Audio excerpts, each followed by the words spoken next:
Great, so let's get started in setting up our first campaign. So if you click on campaigns in the side tab, this will bring a list of campaigns up if you've got some in your account already, but if not, don't worry. And then we're just going to go ahead and click on this plus icon here in the blue circle. So if you go ahead and click on that, it will start to create our first campaign. So we can either load campaign settings from a previous campaign, or we can start a new campaign. So let's click on new campaign. Now we can see what our goal is for this particular campaign. You can promote an app or sales, leads, etc., website traffic. Depending on what you're doing, sales or leads, we'll go ahead and click on leads, generating leads from customers. Then we're going to select the campaign type we want. As we're setting up a search campaign, we're going to go ahead and click on search. You can say how we want to reach our goal. If we want to get phone calls for people to book appointments, we can go ahead and click on that. If we want people to go onto our website and either fill in a form or fill in a booking form, we can go and click on website visits, shop visits to visit to your shop, etc., and app downloads. So we can enter our business name here, so we'll put plumbers.com just as a temporary one to set this campaign up. And obviously you put your landing page in there. That's the page you want your customers to reach when they click on your advert. And go ahead and click on continue. And then we can name our campaign. So I'm going to call this plumbing leads. And here it'll ask you if you want to appear in search partners. You can do. These are people like AOL. It's up to you if you want to. It won't impact your search network score. But I tend to uncheck this just because I like my adverts just to appear on Google and I know exactly where they're going to appear then and where my money's being spent. It'll also want you to do display network as well. That will show you your adverts as banners across the display network. The display network is great and it is good for lead generation. However, you're better off setting up two separate campaigns. Later on in the course, we're going to find out how to set up a display network campaign and remarketing campaign. So for the minute, we'll just uncheck that. You also notice if you do leave that checked, it'll spend your budget very quickly. So it is best to uncheck that. You can have a look at extra settings if you want to. You can set your start and end dates for your campaign or different campaign URL options. Here we're on locations. Targeting and audiences, you can select all countries and territories if you want to display your ads all over the world, but you're best off putting it in your location. You can enter specific locations in here. So for instance, we could put London in here and we can select to target them. But if we decide that we want to exclude a certain part of London or say Surrey, we can make sure that we exclude that so we don't show up in that particular location for whatever reason. We also have location options as well. You can target people in or show interest in your targeted location. That's recommended. That's good if you're a hotel, for instance, in Spain, but you want to advertise to people who are looking to travel to the UK and stay in your hotel or whatever. Or if you offer a service that you can offer to people who are likely to be looking in a different location. Or you can just pick people in your targeted location. Now I think for something like plumbing, you'd probably select this one because somebody's not going to be looking for a plumber if they're in a different country or a different location.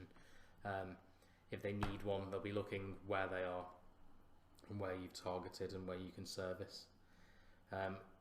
So we can also exclude people in excluded locations, and we can select our different languages here. We can add audiences. That's if we've built up audience lists in the past, and detailed demographics, but we won't bother with that one for the minute. Then we can set our budget. It can spend 100% more per day, but over 30 days it will always average the budget out, so it'll spend you money on busier days. So set your budget to what you think is good for your campaign, what you could afford to start off with.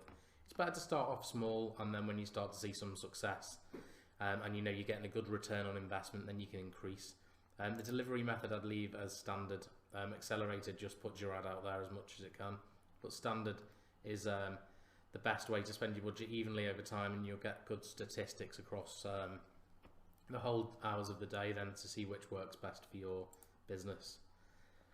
You can see what you want to focus on: conversions or clicks. I mean, clicks are something that you do want, but you wouldn't really want to focus on clicks, because at the end of the day you're trying to get conversions. You either want to sell something or you want to get a lead to sell something to somebody. At the end of the day, it's about getting money off the customer in some way, shape or another. So we're going to go on conversions here for our goal, and you can either set a cost if you want per acquisition or cost per action. They'll tell you a recommended one for your keywords that are in your campaign, what they think would be good. To start with, it can actually be worth using manual cost per click, so you can keep control of your bids until you see what actually works. But Google does go off historical data, and the data's building all the time, and they're really working hard to make automated bidding and the campaigns run more automated to make you get better results and better return on your investment. So if you do want to go ahead and click on select a bid strategy directly, you can actually select the type of bid. Now if you want to pick manual cost per click, you can pick the own amount for your bids, and you can mess around with them a bit until you seem to find something that works, the right price per click, to get you in the right position. You probably want to uncheck enhanced cost per click, because when we've got no data at the beginning of the campaign, it can help to increase your conversions, but at the end of the day there's not a lot of data for it to go off. So if we uncheck this, it can actually double your cost per click. We can also have a look at extra settings, which is ad schedule.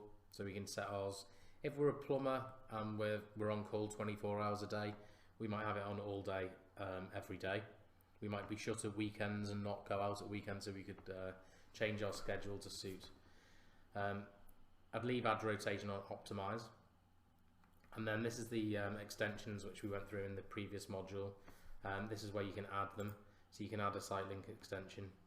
You can see that we've had some in our previous campaigns before, so you could just select them and put them across and they'll go in there. If not, you can just scroll down and go ahead and create new site link extensions. These are links again to your website. I actually recommend, even if it says about us, your site link or anything like that, or how to claim, still direct them to the page where your form is, or where you're going to be able to capture some data off your client or potential client. I'm just going to remove these for now as they're not relevant to this campaign. Call out extensions, again the same. We've gone through these in a previous thing, but you can put a couple of good things about your business. And then you can add a call extension if you want to add your phone number to your campaign, so they can actually click directly from mobile from the advert without even visiting your website, and be on the phone to you straight away, which is pretty good. So I'm going to go ahead and click save and continue.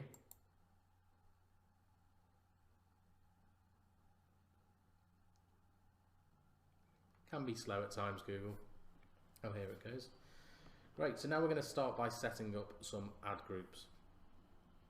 Now we'll call our first ad group plumbers.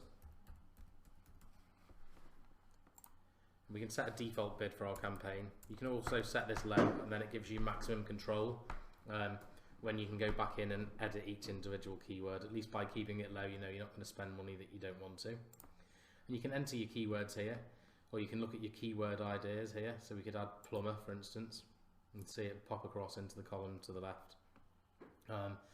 Plumbers near me, emergency plumber. We don't want jobs, because we're not offering jobs. Well, you may be, but this campaign's not aimed at that. Plumbing and heating. Again, block drains. You could be a gas plumber, so you might not want to include that. So you just pick what's what you think is going to be good for you. Then we can go ahead and save and continue. We can create multiple ad groups and trial different things. For instance, if you offer a couple of different types of service, for instance, you could advertise plumbing for your toilets, etc., or you could advertise gas plumbing. You could have one ad group for gas plumbing and one ad group for the water plumbing, and then you can really tailor your adverts to be relevant to what the client is searching for. So we'll start by adding our first advert here. So we'll put our final URL as plumber.com, and our headline one can be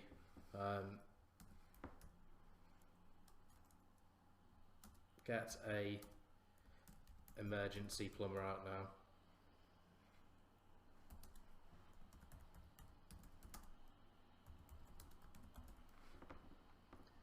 So you can see we've gone over the characters there. So we can just alter our text to make sure it fits in with it. It's now got 3 headlines on AdWords, and it does rotate the third one, so it's not always shown. It just means that Google can use the extra headline you've got for a bit of machine learning, so it'll swap it from time to time and it'll monitor the results for you, and then it will start to show the headline that it thinks performs best over time.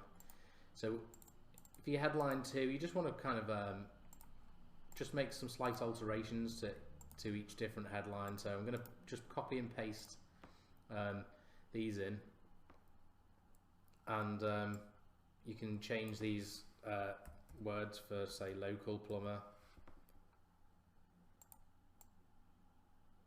or gas plumber now. Then we've got a display path. That's just basically what our URL looks like to the customer on the advert. It doesn't actually send the customer anywhere. It's just something that makes the advert look bigger with a bit more extra information. It's worth using this bit of space to add a bit more. So we could put here get a, and then free quote. Then the customer knows by clicking on your ad, they can get a quote as well as asking to get a plumber around at the same time. It gives them a bit more call to action. And then we want to put a nice description here. In this, we want to be describing exactly what kind of service we provide. So we can put get a plumber out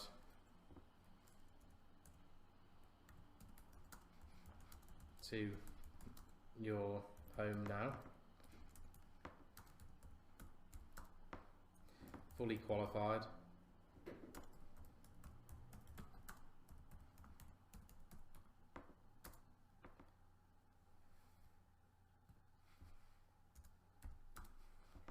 anything else you can think of to put here, that's great. I'm just going to leave it at that for now. And again, we've got the second description, which is, again, Google will use for machine learning. You can go ahead and just alter a bit of this text as well. And then we're going to go ahead and click done. And you can see our ads here. You want to probably add about 4 ads to start with, and you can just change slight bits in each text. And the advantage of this is when you come back to optimize your campaign, and Google will also show you better performing ads as well.